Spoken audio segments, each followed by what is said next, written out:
विराजित सरस्वती के पुत्र गणधर जैसी वाणी खिड़ती है जिनकी, ऐसे मुनिवर को मेरा बारंबार नमोस्तु नमोस्तु नमोस्तु। छुल्लक जी को एक क्षामी, माता जी को बंदामी बंदामी बंदामी।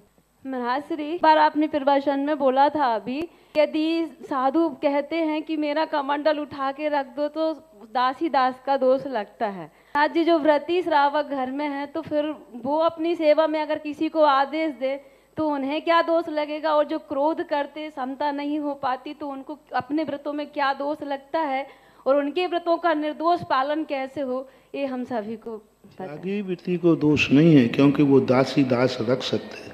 कम प्रतिमाधारी तक आदेश भी दे सकते हैं, नौकर भी रख सकते हैं, नौकर को आदेश भी देते हैं। सप्तम प्रतिमाधारी तक ऐसा कोई बाधा नहीं है, क्योंकि वो ग्रस्त है। नौकर चाकर भी त्याग नहीं है उसका, दासी दास का त्याग नहीं है। दासी दास का त्याग महाव्रतों के साथ आता है। एलक शुल्लक में भी एक देश है, वो कुचित कचाते का आदेश दे भी सकते हैं। लेकिन ये महाव्रतों की बात है कि महाव्रत की वो चर्चा थी कि जब साधु महाव्रतों में होता है तो शिष्यों का उपयोग दासी दास के रूप में नहीं कर सकता। वो भाव नहीं करेंगे गुरु कि ये मेरा कमंडल उठा ले। शिष्य कमंडल अवभाग्य मान के उठाता है, ये शिष्य की महानता है। गुरु अपेक्षा नहीं रखेंगे कि ये मेरे के लिए सेवा करे, मेरे कार्य करे।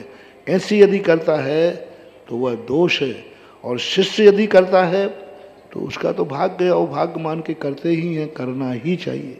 त्यागी वृत्ति की बात आप करते हो, गृहस्थ में रहकर पहली बात है त्यागी वृत्ति को यदि ये भाव आ जाए कि मेरे सेवा कोई नहीं कर रहा, कोई कर दे वह, तो त्यागी वृत्ति का नाश बाद में होगा, जो नहीं कर रहे हैं उनका नाश पहले होगा।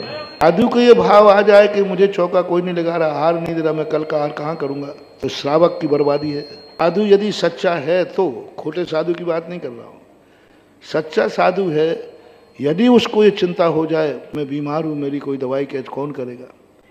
सच्चा साधु है, उसको चिंता हो जाए मैं बिहार कैसे करूँ, मेरा कौन बिहार कराएगा, तो इस सारा का सारा अभिशाप विनाश श्रावक का है। श्रावक के रहते हुए साधु को ये चिंता करना पड़े, ये श्रावक का दुर्भाग्य है। शिष्य के रहते गुरु को ये चिंता करना पड़े कि अब मेरी सेवा कौन करेगा, ये शिष्य का दुर्भाग्य है। बेटे के रहते हुए ये भाव करना पड़े, पापा को बेटा है अब मैं कैसे जाऊं दुकान, मेरी तो बस की नहीं है, बेटा जाएगा नहीं, जाना तो पड़ेगा, तो ये बेटे का दुर्भाग्य है। बहू के रहते हुए सासू को ये करना पड़े, कल रोटी मुझे कौन खिलाएगा, तो ये सासू का दुर्भाग्य नहीं है, बोलते जाओ, बहू का दुर्भाग्य है कि बहू के रहते हुए सासू को ये चिंता है कि मुझे रोटी कौन खिलाएगा, सुबह से कौन पानी देगा, तो ये बहू का दुर्भाग्य है। बेटे के रहते बाप को सोचना पड़े, ये बेटे का दुर्भाग्य है। त्यागी वृत्ति के घर में रहते हुए उसको कोई टेंशन आ जाए कि अब मेरी क्या व्यवस्था करेगा, तो उन घर वालों का दुर्भाग्य है। ऐसा लगाना चाहिए, एक पक्षी नहीं लगाना चाहिए। ये तो देखो महाराज ने कहा था कमंडल, और तुम घर में रहकर तुम मुझे कहते हो कि मेरा कपड़ा धो दो, मुझे ये ला दो, तुम काय के त्यागी वृत्ति हो। अरे अच्छा रहा तुमने प्रश्न कर दिया, निपटा दिया, नहीं तो बेचारे त्यागी वृत्तियों की तो आफत हो जाए। देखो महाराज कह रहे हैं कमंडल के उठाने की भी कहना दोष है। अरे भैया ये मुनि महाराज के लिए है। अच्छा रहा दूसरा पक्ष खुल गया, आज स्पष्ट खुल गया। साधु को कहना पड़ा, गुरु को कहना पड़ा भैया कमंडल उठा ले, मेरे बस की बात नहीं है, तो ये साधु को दोष हुआ, लेकिन दुर्भाग्य किसका है, नहीं शिष्य का।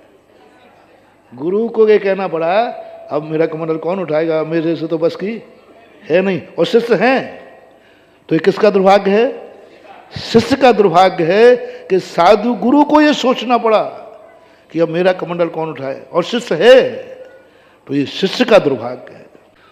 ये भी परिणति देखना चाहिए, अन्यथा एक पक्षी करने में तो त्यागी वृत्ति के बेचारे के हाँ ऐसा अच्छा है प्रश्न।